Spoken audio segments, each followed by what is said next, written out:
Good morning. It is Friday, May 10th. My Second Universe Writer's Update.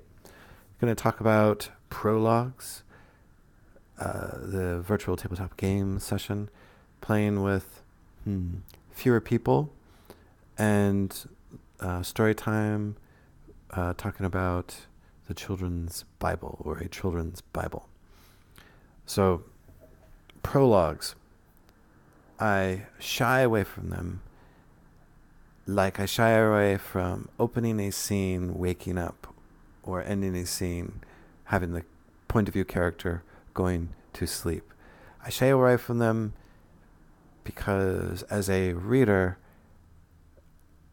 I'm reluctant to commit to a story that has a bad prologue, or it's kind of an easy thing to do wrong,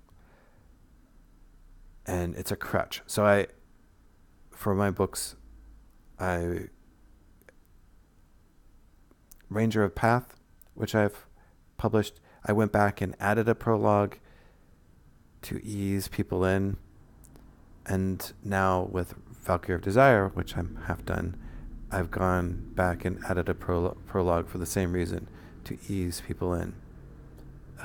The Valkyrie of Desire one is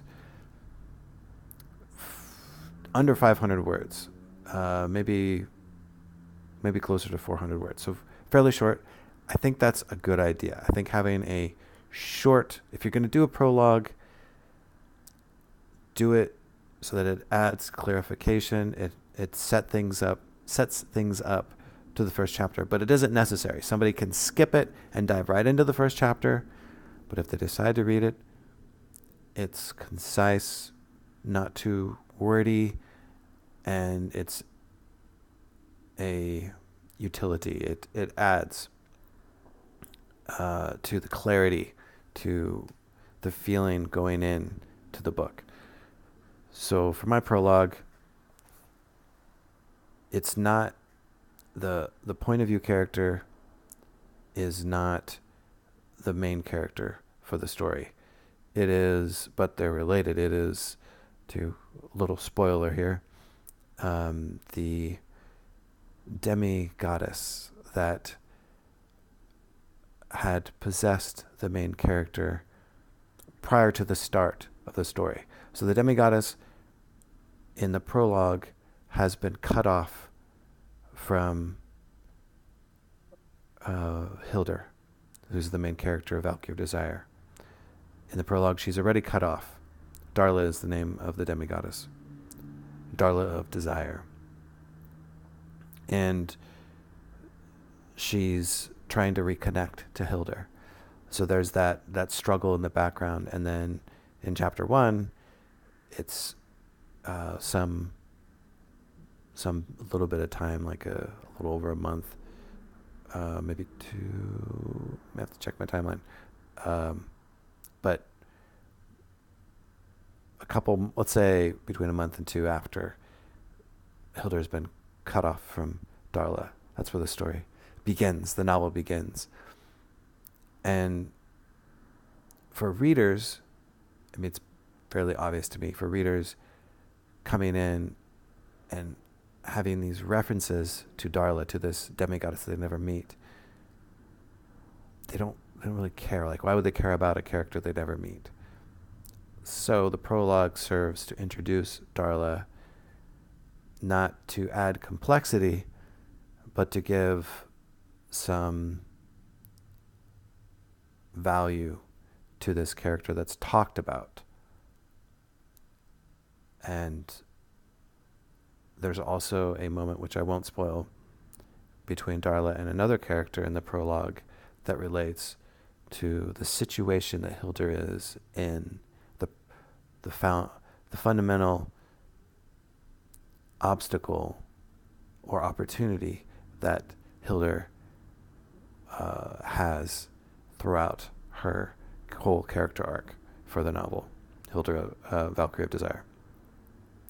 So prologues, use them with caution, but they are a tool. So it's one of those things, Never do it, but do it. Have it in your mind like you're not going to have a prologue. You're not going to use an adverb. But if you need to, do it. Just don't overuse those painkillers. Don't overuse those crutches. And if you're a more experienced writer, then go for it without just without that caution, I suppose. But if you're new like me, if you're still working on being successful, then be very cautious, but use it if you need to. So game session.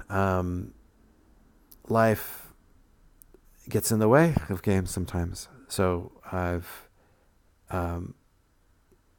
a few players aren't able to continue on for a while, and I think I'm going to, instead of recruiting replacements, I'm just going to let the game have fewer players for a time and explore what that means. Because there's sometimes the virtual tabletop session can handle like 8 players at once. So going down to 4, 5, even 3 is perfectly fine to develop or to do the collaborative storytelling, as I like to think of it. And I have some.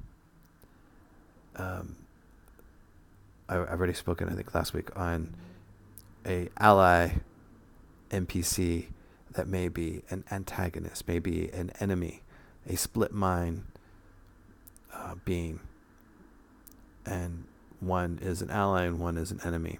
At least that's what's been presented to the characters, the player characters. So they'll have to deal with that, and it may be a smaller group may be better suited for this kind of thing. When you have a bunch of people waiting their turn and kind of talking over each other, things have to be pretty figured out. A session has to be, I think, or I like it to be well organized so that people don't feel bored. So a smaller session allows, or smaller number of people in a session allows more like a freestyle, free-flowing situation, which we'll see how it goes. But it's not something to be afraid of or self-conscious about when the numbers drop below that, like, say, magic 6 number. I think 6 is kind of the ideal for virtual tabletop. In person, maybe 5 is. So story time. The Bible. I value the Bible more now than I ever have. The Christian Bible. I am not a Christian, but I was raised a little bit Catholic. For a brief time, went to the Catholic Sunday school thing, long time ago. I'm talking when I was like 8 or something like that, 7 or 8, and then went to church every once in a while with my family on the East Coast, and then we stopped. Like it was only a portion of my childhood, and then in high school and in college, I'd drop in some like Bible study groups, kind of a curiosity, not as a belief, and I pushed it out of my life. It's something that I've mocked other people's belief. I've looked at religion mockingly.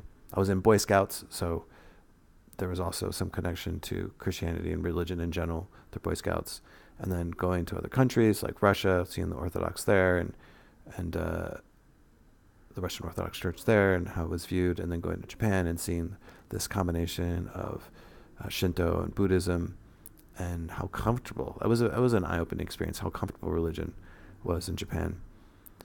And then that it was this kind of, it wasn't put up on a pedestal, so to speak. It was a part of the day-to-day life.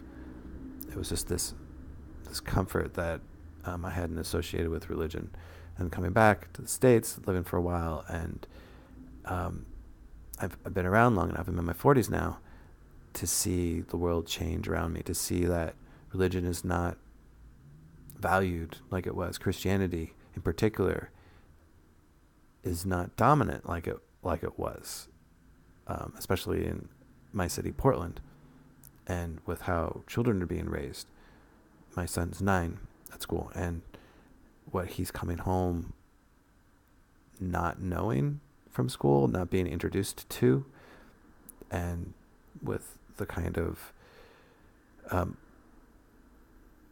censorship and that's going on, the pushback against First Amendment, the concept of the freedom of speech, the not to go down that rabbit hole right now necessarily, but that, and that people are assumed to be, through social media, when they're accused of something, they're guilty until proven innocent, rather than innocent until proven guilty. So these concepts of free speech and innocent until proven guilty, they're these like foundational bedrock things that are part of Christianity, a religion, in this way I hadn't thought of, I hadn't connected to. Do unto others as you have them do unto you, and having that, what was that city? Sodom and Gomorrah, when they're walking away and turn around and you turn into salt. The whole idea of God would not punish, or would not destroy a whole city if there's at least one person there that is innocent. Like you don't.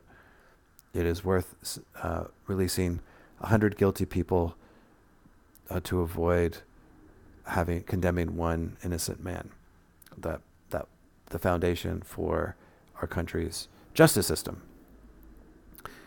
And I'm failing to think of how freedom of speech is connected to the Bible, but I believe that it is some way, somehow. Anyway, it's connected to the bedrock of our society. So, I also think of how the Three Little Pigs, or these old stories, get at the children's books available, they tend to be some twisted version of that. But just getting those core stories and having my son familiar with them, Three Little Pigs, but also the core biblical references. So I found a children's Bible. It wasn't as easy as I would have thought.